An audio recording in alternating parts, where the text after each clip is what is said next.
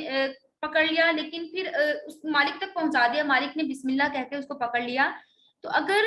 جانور شکاری کے پاس آنے تک دم توڑ چکا ہو تو بھی حلال ہے. مینس کہ جب اس نے پکڑا اور اس کو پکڑ کے اس نے بسم اللہ الرحمن الرحیم اللہ کا نام اس پہ لے لیا، اللہ کا نام لینے کے بعد اگر وہ اس کے شکاری کے پکڑنے سے بھی، جو شکاری کتا ہے یا باز ہے جو بھی، اس کے پکڑنے سے بھی، اس کے زور سے پکڑنے سے بھی اگر وہ اس کی ڈیتھ ہو جاتی ہے، لیکن اگر جو اس کا مالک ہے اس نے اس پر اللہ کا نام لے دیا ہے تو بھی وہ حلال ہے.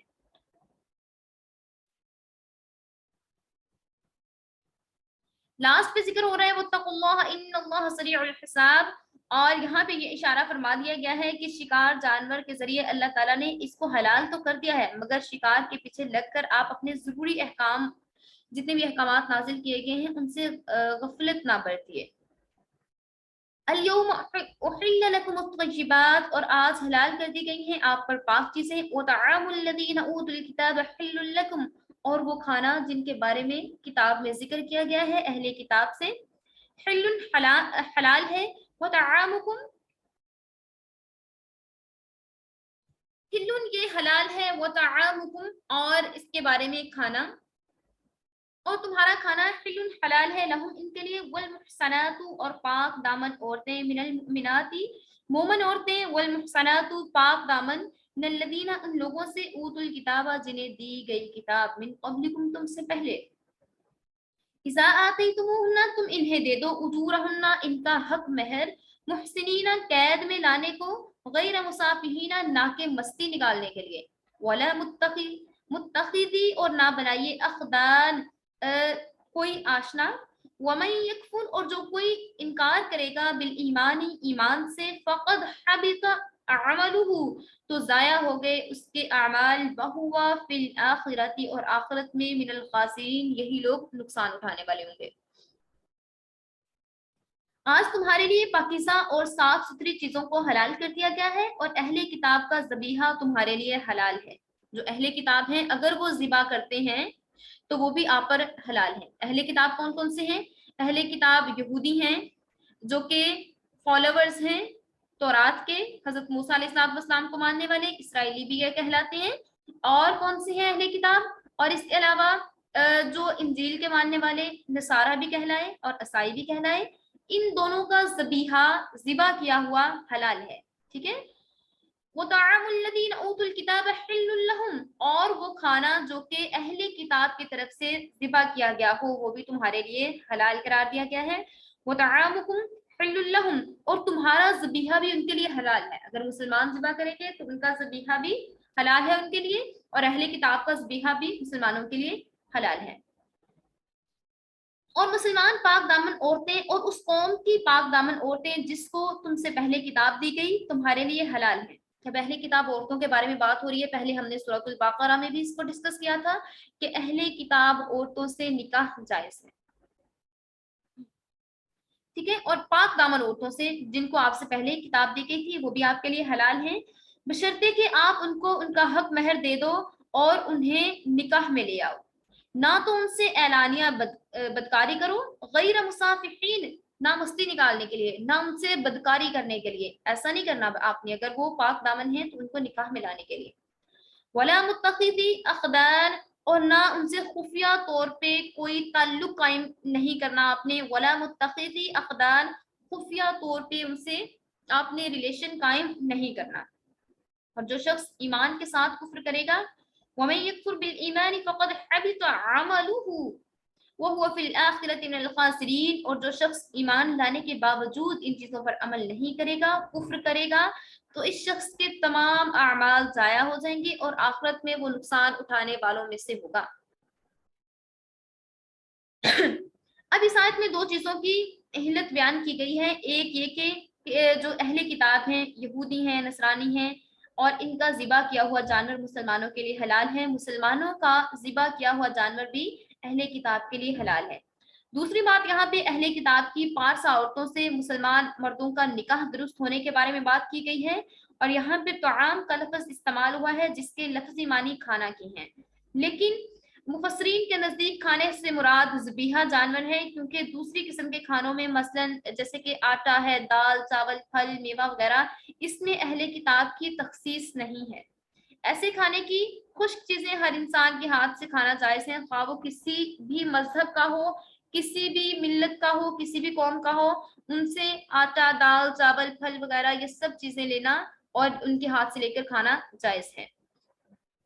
ٹھیک ہے۔ لیکن ذبیحہ کے لیے یہ چیز ضروری ہے کہ جو ذبح کیا جائے وہ اہل کتاب ہی اہل کتاب کے ہاتھ سے لے کے کھا سکتے ہیں اور فروخت کر سکتے ہیں، تو اس میں کوئی گناہ نہیں ہے، ٹھیک ہے۔ تو یہاں پہ اب مسلمانوں کے لیے کتابی عورت سے نکاح کے جائز ہونے کے بارے میں بات کی جا رہی ہے کہ اگر وہ پاک دامن ہیں، اہل کتاب عورتیں، تو مسلمان مردوں کا ان سے نکاح حلال ہے، مسلمان مرد ان کے ساتھ نکاح کر سکتے ہیں۔ اور اس کے بعد بات کی جا رہی ہے کہ اگر جو ایمان لانے والے ایمان لے آئیں اور اس کے بعد وہ ان چیزوں پر عمل نہیں کرتے، حلال و حرام میں فرق نہیں کرتے، اور جو ان کو احکامات بتا دیے گئے ہیں ان پر عمل نہیں کرتے، پھر ان میں اور ان لوگوں میں کوئی ڈفرنس نہیں رہے گا، تو اللہ تعالیٰ انہیں بھی جو کہ ایمان لے کے آئے ہیں اس کے باوجود عمل نہیں کر رہے، تو یہ لوگ بھی آخرت کے دن خسارے میں ہوں گے، خسارہ اٹھانے والے لوگوں میں سے ہوں گے۔ يا أيها الذين آمنوا إذا قمتم إلى الصلاة فاغسلوا وجوهكم وأيديكم إلى المرافق وامسحوا برؤوسكم وأرجلكم إلى الكعبين، اے ایمان والو جب تم اٹھو نماز کے لیے تو غسل تو دھو لیا کرو، فاغسلوا تو دھو لیا کرو، وجوہکم اپنے منہ کو، اپنے ہاتھوں کو کوہنیوں سمیت، وامسحوا اور مسح کر لیا کریں، برؤوسکم اپنے سروں کا، وارجلکم اور اپنے پاؤں کا، الی الکعبین ٹخنوں سمیت، وان کنتم جنبا فطہروا اور اگر تم ناپاک ہو تو خوب اچھے طریقے سے پاک ہو جایا کرو، وان کنتم مرضى او علی سفر او جاء احد منکم من الغائط اور اگر تم میں سے کوئی بیمار ہو یا حالت سفر میں ہو یا وہ بیت الخلاء میں جائے، او لامستم النساء یا پھر وہ عورتوں سے اس کا فزیکل ریلیشن ہو، فلم تجدوا ماء فتیمموا صعیدا طیبا تو پھر اگر وہ پانی کو نہ پائے تو اسے چاہیے کہ تیمم کر لے، صعیدا طیبا پاک مٹی کے ذریعے سے تیمم کرنا ہے اس نے، فامسحوا بوجوہکم وایدیکم اور پھر اس نے مسح کرنا ہے اپنے منہ کا